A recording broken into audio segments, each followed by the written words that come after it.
class. Oh, I bet. Yesterday. Right. Oh, okay, yeah. Makes sense. Yeah. By the end of it, we were like, yeah, we're getting home. Well, that's good. We know his limit's 2 hours then.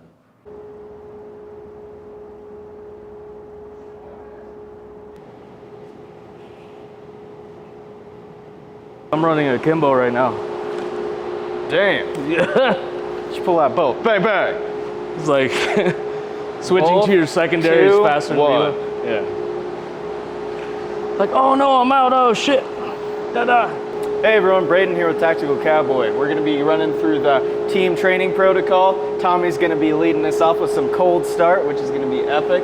But we're gonna be giving you guys little tips and tricks here and there on our mobility standards, and then you'll be able to walk through with us and see some different things we're training for. Like Tommy's training for competition, I'm gonna be training for some low light today, and so we'll be mixing in a few different elements for our own training that you guys can also be doing in your training if you'd like to. Nice, 3-3-7. Nice, 306. Plenty of time, plenty of time.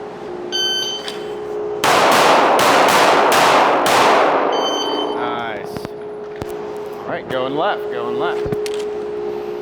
Quick top off. Yep. Just in case. A little bit of an administrative reload, always good to keep track of your ammo counts. So, especially if you come to one of our classes, you don't run out mid-drill and then you're like, oh man, I could have got top shot, but I didn't because I ran out of ammo. Wouldn't be good. Yep, ammo management is on you. On if you. the bell goes off and you go click, you're dead in the streets. Yeah, as they say. In the streets. Are you ready? Yep.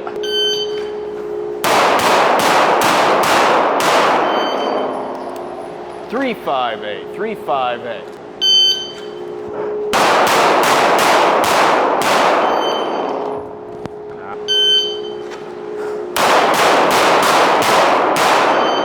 Nice. 3-6-9. Notice how when Tommy's going, he's starting off with that big first step.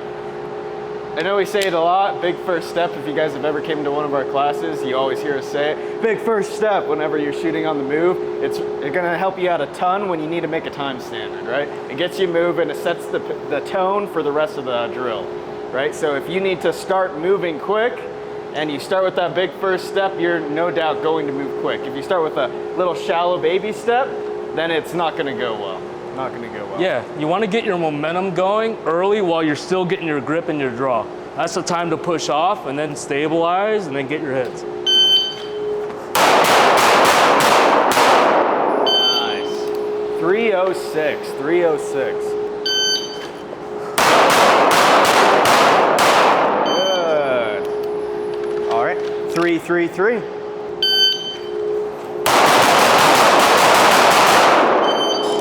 3-4-5. So plenty of time, well under time each time. What things were helping you during the mobility standard? Anticipating the beep, actually. A lot of people eat up a lot of time just waiting till the end of the beep, and then they finally get their hand on their gun. Yeah. Really sit there, relax, and anticipate the beep, and that'll give you enough time to get going, draw your gun, and get on target. Yeah, I know one thing that I've seen that has actually really helped me in the past is explosive movement off the beep as well. So that beep is your, essentially like, go now. It's not, all right, beep. And then you're moving all slow, that will kill your run. You gotta make sure that you explode fast. Yep. Love exploding. Move aggressively as well. A lot of people think that it's just like you gotta move smooth to shoot smooth, but imagine somebody shooting at you and you have to get off the X, as we call it. You gotta get away from where they're pointing and then getting rounds down target as quickly as possible. So you have to train with that urgency as well. All right, so Braden is gonna be manipulating his light as well as drawing and everything else I had to do. But he has to just take that extra split second to make sure his light's on and off when he reholsters. Yeah, and so I covered a little video, sent it to the team chat, but I want you guys to realize it's light here, right? So not something that you guys have to practice in the darkness. A lot of ranges won't allow you to turn off the lights. So this is a nice way to practice that manipulation and still get in that low light training while it's light.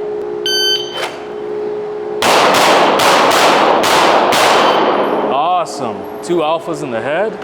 3-8-7.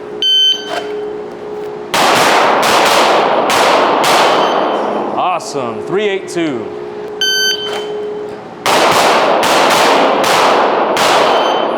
Awesome, 376.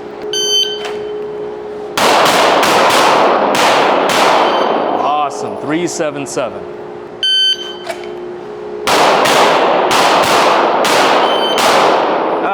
Got one slightly over. 1 TP.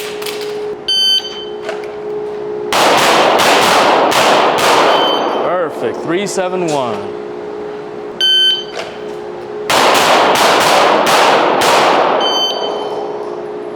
Okay, one more time, going backwards.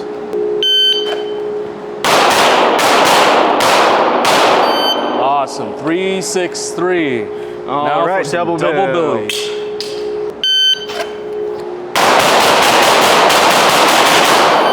Awesome, 382. All right. Very nice. It's good Great looking rep, target great. there. 261. According Not to the my best. Asian math. Yeah, not too bad. Yeah, not the best, but not the worst. Yeah. So 261, but that was with the, oh wait, time penalty. 256. 256. So not the best one, low light. A little bit new to be able to get that grip and then also learning the light settings, but that's why we do it, right? To figure that out and then figure out what works the best. But overall, I would say if I were to go back and do it, I'd make some minor adjustments with my red dot brightness. So it was turned pretty low for a little bit darker than this, but those white targets, like Tommy was saying actually, it kind of blows out your red dot. So something to pay attention to whenever you're going and doing these reps, and then really thinking beforehand, okay, which direction or when am I gonna turn and at what shot? So if I were to go back and do that at the backyard line specifically, there was both times on that far yard line where I could have done a little bit better on, okay, I'm gonna aim at that far target first so I can transition over to walking backwards and then shoot those critical shots that I think that's a good point. Like right before every string, look at your targets and know which ones you're gonna shoot. Yeah, it's literally stage planning, right? Yep. So Between you're every stage string. planning, how am I gonna do this box on the move? Yeah, It's the you don't same want to exact figure that out when the bell goes off. You're No. like, oh crap, oh, just figure it out. So that's kind of what we got for you for the mobility portion. We're gonna go ahead and move into some other stuff. All right, guys, thank you for coming to our low light pistol performance class. This is a cool little class format that we started doing where it's 4 hours where we get returning customers that just want to come and then get more training in without having to take like a whole weekend long class. And you guys can come and just get tons and tons of reps. So this is our 4 hour format, and we're not really gonna be going into the fundamentals too much as this is not a fundamentals class. We will cover them. So if we are struggling in any way, shape, or form, we'll start to go over the fundamentals a little bit, give you guys some tips here and there, but ultimately we're gonna be getting into a lot of fun reps. This is for you guys to push yourselves, start to work those low light performance a little bit so you guys can hit those switches and then practice on not messing it up. That's gonna be the big thing, right? The big key takeaway is hitting that light. Does your light work how you want it to? Is it as bright as you want to? Start to figure those things out like we figured out last time, right? We're gonna be getting into our cold start drill. So this is gonna be the standard. So what it's gonna be is it's gonna be a total of 30 rounds, and you guys can go ahead, gather in and watch. No time standard to start out with. We simply want you to hit what you're aiming at. Not asking a lot, right? Just hit what you're aiming at. That's it. Easy, easy. Not really easy.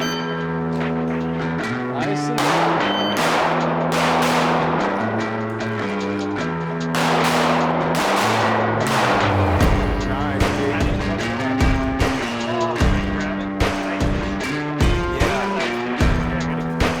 all you're thinking about is the threat and the target. So adding one more thing to your process is going to be rough today because it's not commonly what we do, but now that's why we're getting reps in. Contrary to popular belief, do not stare at your dot. That's not what it's for. As you're sitting here staring at this red thing and you start seeing it move down, you're like, oh, it's moving down. Your shots will actually go lower because you're staring at your damn dot. What you want to do is stare at your target, point your gun and your dot's here somewhere, and as soon as it's in an acceptable position, you break your shot. But you're looking at the exact spot you want to put that hole.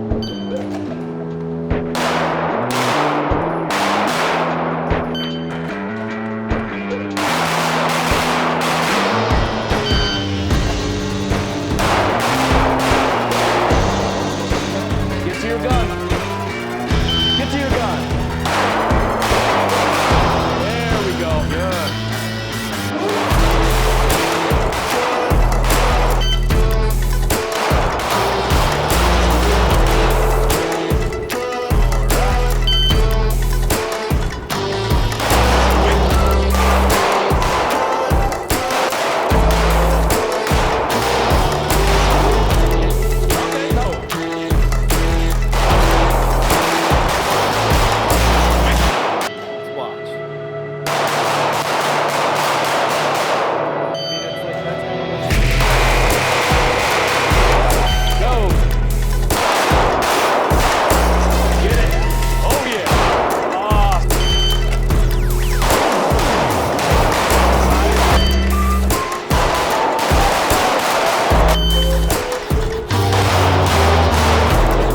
Hi, my name is Jeff. I'm training with Tactical Cowboy. I was lucky enough to meet him when I lived out of state, and I was following Devin and the team on Instagram and reached out to him to take a class, and was just blown away about the professionalism and just the attitude and amount of students per class per instructor, and it was really hands-on. It wasn't this like big class, and there were only a few other people out there that I saw doing that.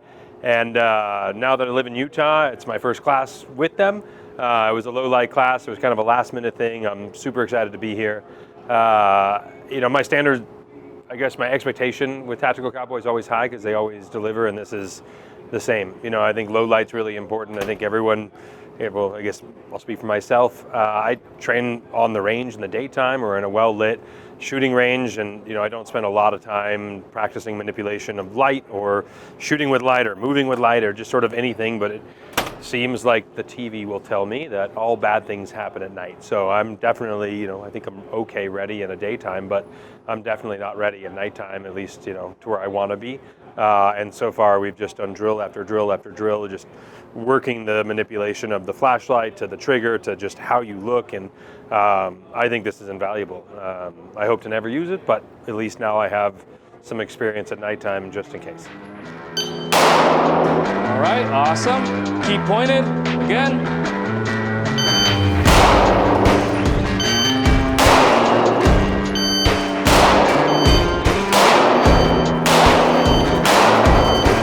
Awesome.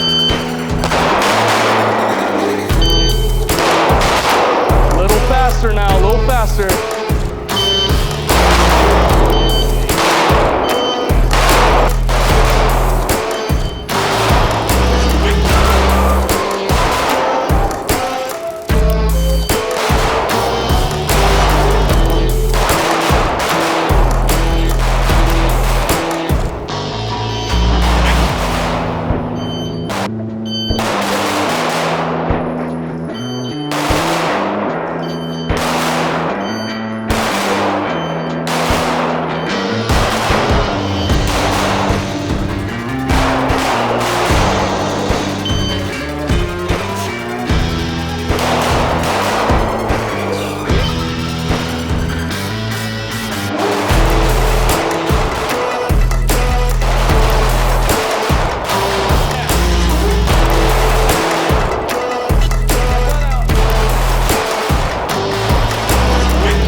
We're doing a low light pistol class today, and we've been running some good drills.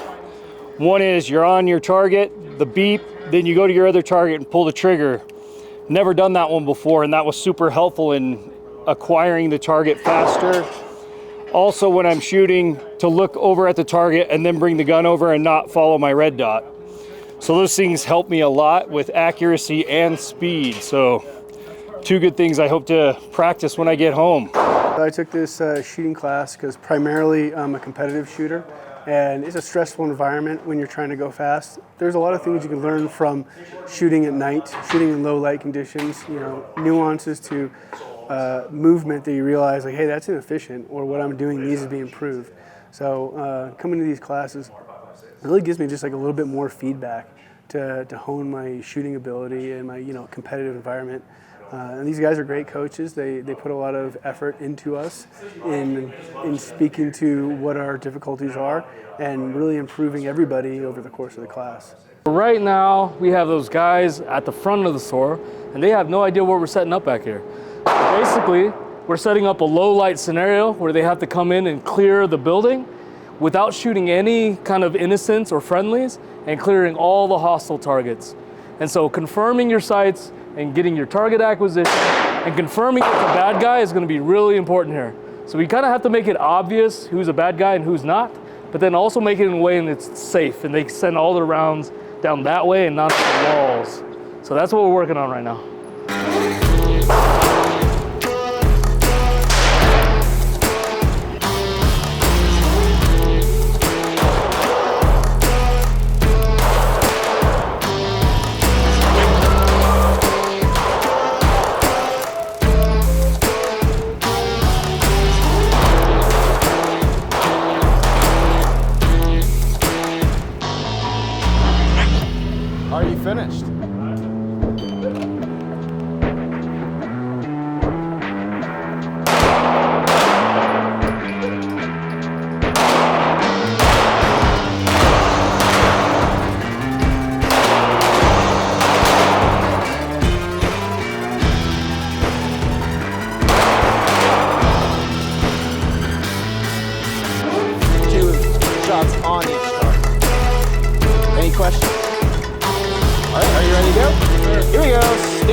right, shooter, are you finished? Yes, sir. All right, guys.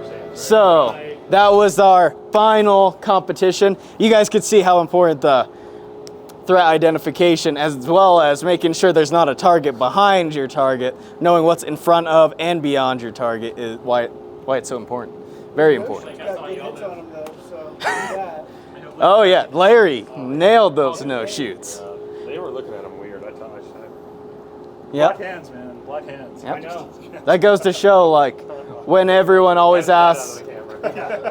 I will say though, that is a great example when everyone always asks, well, when do you use your light? Turning it on and off. That's a great reason to leave it on when you need it, right? If you need your light, use your light. Especially if there's a freaking, I don't know how many people are out there. People. Freaking. And our top shot and winner with the time of 15 seconds and a hit factor of 3.3 is Zach. Zach, Yep. we did it. We actually are the winner. Yep. Nice job. Hell yeah. 8 Alpha, 4 Charlie. Yeah. So not bad. No penalties or anything. Good hit factor, solid. We went through a lot of different subjects, and we actually made some modifications to the class, right? So we were kind of originally planning on doing static to static and then movement, but we really wanted to double down on those target transitions because we were seeing a lot of progress there, right? A lot of progress with the light manipulation, the target transitions, the grip and trusting where we're aiming at, right? Using that vision that Tommy was talking about. So saw a ton of improvement there, and also just getting used to activating the light. That was kind of the biggest thing that you guys were noting right off the bat is, wow, I actually have to make a conscious effort to hit the light and then rebuild my grip, right? So that was kind of interesting that all of you guys are coming to that same conclusion, but I think we saw a ton of improvement to where you guys were just drawing, immediately getting that light on and shooting really freaking fast.